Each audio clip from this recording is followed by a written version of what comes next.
And of course, we're getting you ready for President Trump, who's going to take the stage in Ohio, expected around 7 o'clock.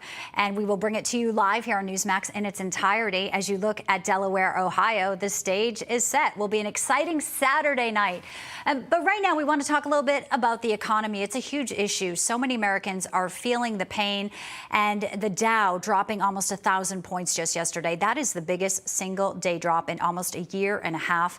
A lot of investors were spooked by the possibility that the Federal Reserve could hike interest rates more than expected, of course, as the Fed tries to tamp down Biden's inflation crisis.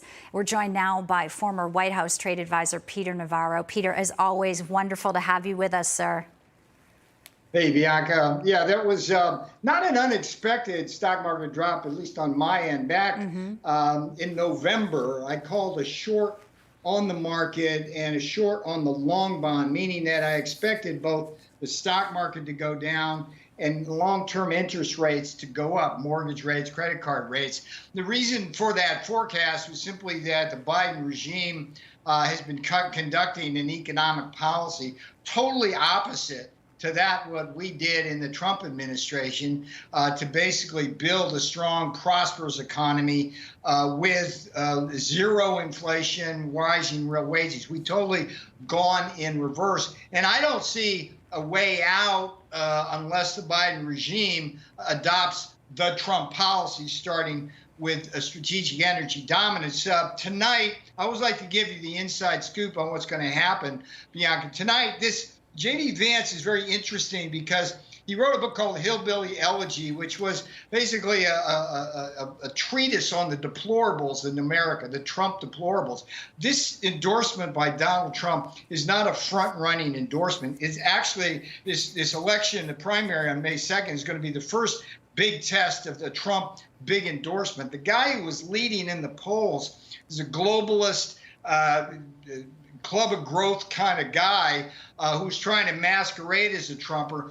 President Trump had the courage to support J.D. Vance, and it'll be very interesting to see whether Vance is able to jump past this other guy. The other thing that's interesting tonight could be the case of the dog that does not bark, which is to say that if President Trump does not mention Kevin McCarthy, that's a good thing, because McCarthy does not deserve to be speaker, and McCarthy's right now begging the boss to give him some love. The boss cannot do that. One reason, again, a little inside baseball, is another Trump endorsement, Katie Arrington in South Carolina, running against the Congressman Nancy Mace, who voted for Trump's impeachment, right? McCarthy has been funneling a ton of money to Mace. So the undercurrents of this is interesting. It'd be interesting to see what the boss has to say about all this. It will be interesting. And as always, he does not hold back. And loyalty is something very important to him.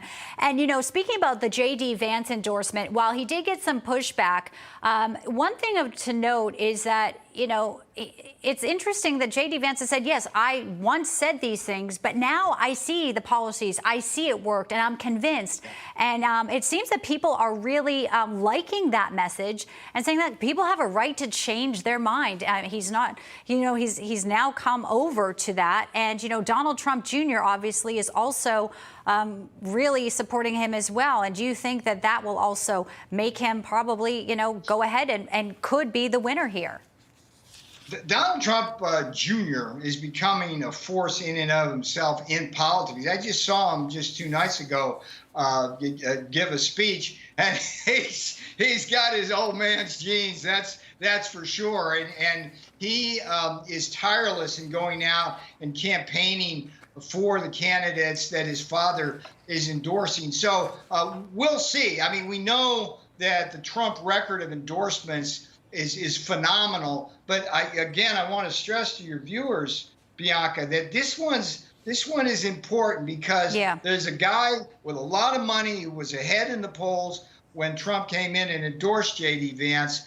And this will be a really good test of that, because I can guarantee you there's a lot of that Mitch McConnell, corporate rhino, globalist, Wall Street money going in to the people running against Vance. Well, so we'll see. We'll see how this one pans out. But we're going to be watching this one closely. We are. Before we let you go, just about 30 seconds, but we want to talk about your new book, Peter, Taking Back Trump's America. Give us a little preview of this new read here for our viewers. Sure. This is the second memoir from my White House years. And what I do is I go back in time and look at the reasons why we lost the White House, but more importantly, I have a blueprint for taking Trump's America back, and it's based on the populist economic nationalism of President Trump, of candidates like J.D. Vance and Katie Arrington in South Carolina. And I think it's going to be a really important book. It's going to come out just a month before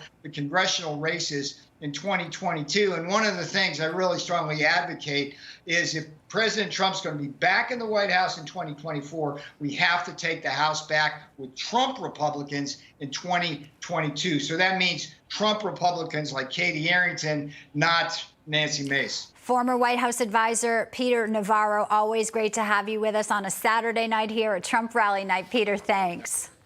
Enjoy, Bianca. It should be a great show as always. Thank you.